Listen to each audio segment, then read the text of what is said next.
Okay, let's finish off this problem. This is the third part of this revenue function problem.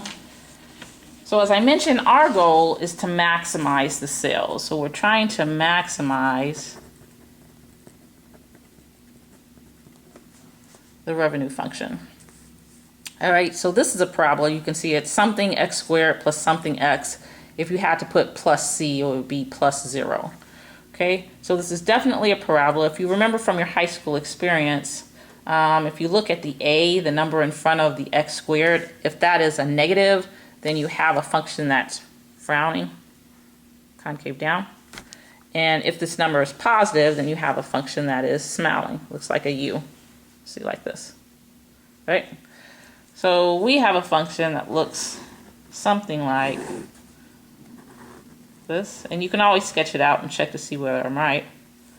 And this is r of x equals negative 500 x squared plus 55,000 x.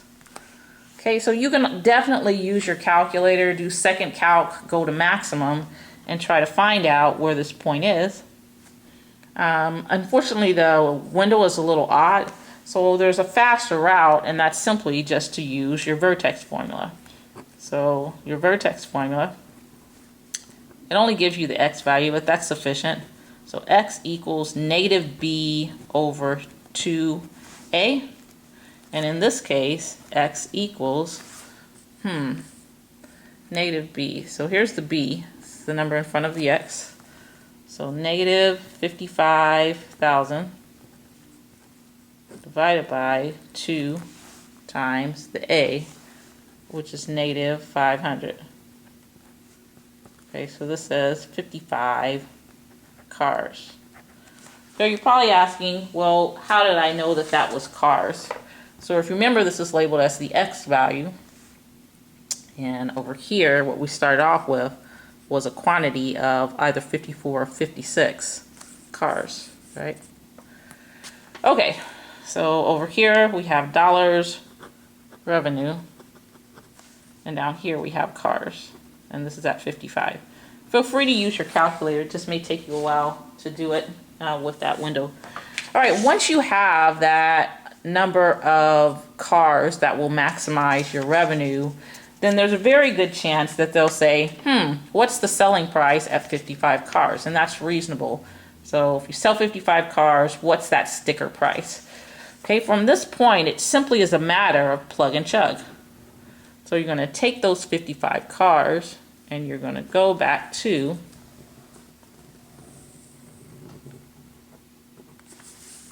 your price equation. Okay, so it's a plug and chug.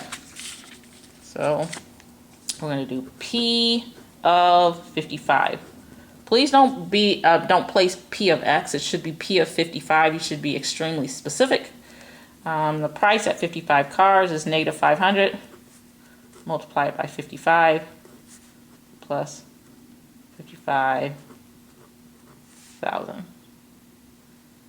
Okay, it's quite possible they might also, so this was the price, they might also ask you, what's the maximum revenue? So we want to find the revenue at 55 cars. Okay, so I'm going to lift this up because I'm pretty sure there's a revenue function somewhere on my page, and this one works.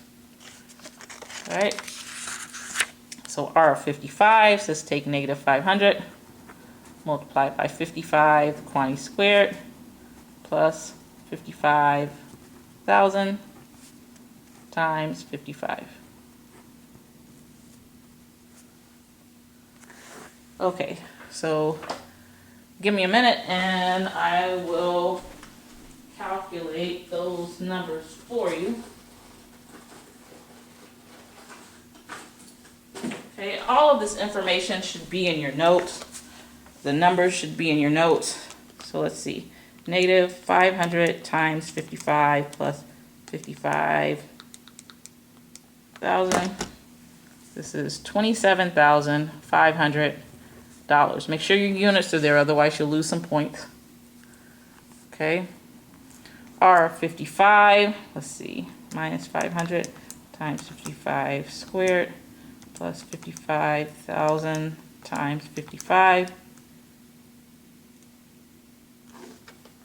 Just a moment, please. Left off with 0. Okay, so for this one, I got $1,512,500. Okay, it's quite possible that you could find your revenue, as I mentioned before, by taking your selling price and multiplying it by the quantity of cars. So if you decided to do that, then your selling price is $27,500. This is your price. And you're multiplying it by a quantity of 55 cars. So there's your quantity. And you should get the exact same number. Alright, so that's it for now.